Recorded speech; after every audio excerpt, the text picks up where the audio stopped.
Today, we're going to be breaking down one of the most aggressively marketed testosterone boosters on the internet, and that is Primal Viking.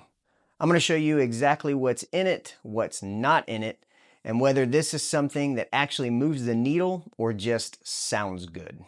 Hey, I'm Dr. Travis Owens. I'm a sports medicine doctor and a CrossFit coach, and I care deeply about one thing: making sure you don't get scammed with bad information. So today we're going to be going over Primal Viking, and I'm going to tell you whether it's legit or bullshit. Hey, before we jump into this review, I just want to ask that if you like content like this, please consider hitting the like and subscribe button. It truly does help the channel to grow so that we can reach more people and create more content specifically for you. Let's get into it. So when we look at their website, one thing we can confirm officially is that the core of this product is freeze-dried reindeer organs. That includes things like liver, heart, kidneys, and testicles. Okay. On top of that, they mention some other ingredients like rhodiola and peppermint. And then they associate those ingredients with nutrients like vitamin A, B vitamins, zinc, selenium, CoQ10, and carnitine. Now here's the first problem with this product and many other products like it on the market. They do not provide a full and transparent supplement and ingredients list that has exact dosages. And typically when something lists a proprietary blend or they don't give dosages of the ingredients, that's something that you want to stay far away from. Did you put anything different in it? I put a bit of one. The reason that this is the biggest red flag is you don't know how much liver you're getting, how much rhodiola is in there, how much testicles you're consuming, I can feel it all the way down in my plums. or how much of any nutrient is in it for that matter. And this is important because in supplements, dosages mean everything. Without dosages, you can't tell the effectiveness of a supplement, the safety of the supplement, or even compare it to real clinical data. So the biggest question is, does a supplement like this work? Does it actually do something to help improve your testosterone, your health, or your performance? Organ supplements can provide micronutrients like vitamin A, iron, and B vitamins.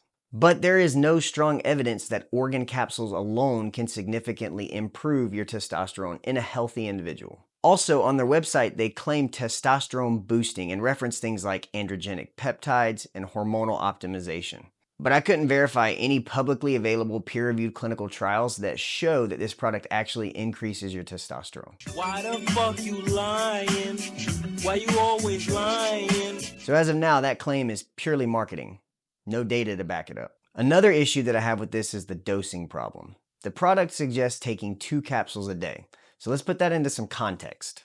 For something like creatine, an effective daily dose is 3 to 5 milligrams per day. Magnesium is usually around 400 milligrams a day, and zinc is around 11 milligrams a day. Again, those aren't opinions, that's what the data shows to be clinically effective. With Primal Viking, we don't know if you're getting 1 milligram or 10 milligrams or 100 milligrams because they don't put transparency in the labels.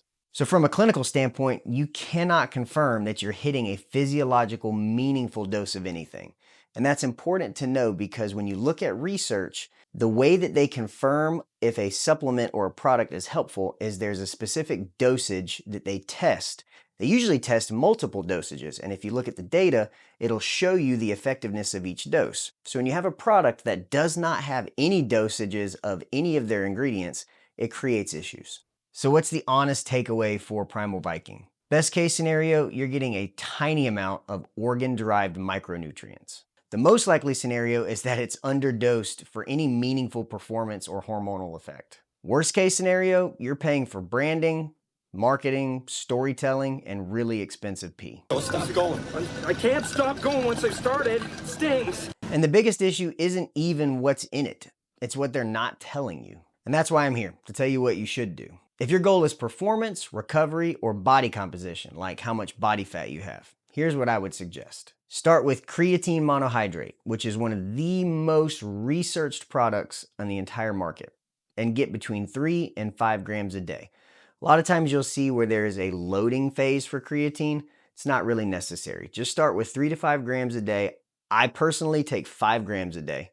Also, make sure you're getting enough protein intake. At minimum, you should be getting 1 gram per pound of goal weight. Now, goal weight is important because if you're underweight and you're trying to put on size, you want to eat enough protein to build muscle. If you're drastically overweight, say you're in the 400 to 500 pound range, eating 400 to 500 grams of protein is overkill. So you'd want to shoot for your target weight. And for most of the reasons that men look at this product, testosterone, the first thing I would suggest is get labs done. Now you can do that either in a doctor's office or you could use a home kit. You can get a baseline measurement. Also, I would suggest getting a full blood panel so you can look for any deficiencies that you may have in vitamin D, zinc, magnesium, vitamin B, etc. And then take specifically those versus a product that has amounts that are unlisted. Because the truth is, you can't fix a hormone imbalance with a mystery blend of proprietary ingredients. I'm not saying this product is dangerous, but what I am saying is that it's not transparent, it's not dose verifiable, and because of that, it's not something that I can clinically justify recommending. If you truly care about performance, recovery, or optimizing your hormone levels, you need clear ingredients, clinically relevant dosage, and something that you can actually measure or track. If you want more breakdowns like this where we separate real science from marketing bullshit, hit subscribe. And if there's another supplement that you've been thinking about or considering or deciding whether you want to waste money on, leave it in the comments below. I'll do a full breakdown of any product that you guys are curious about. We'll see you in the next video.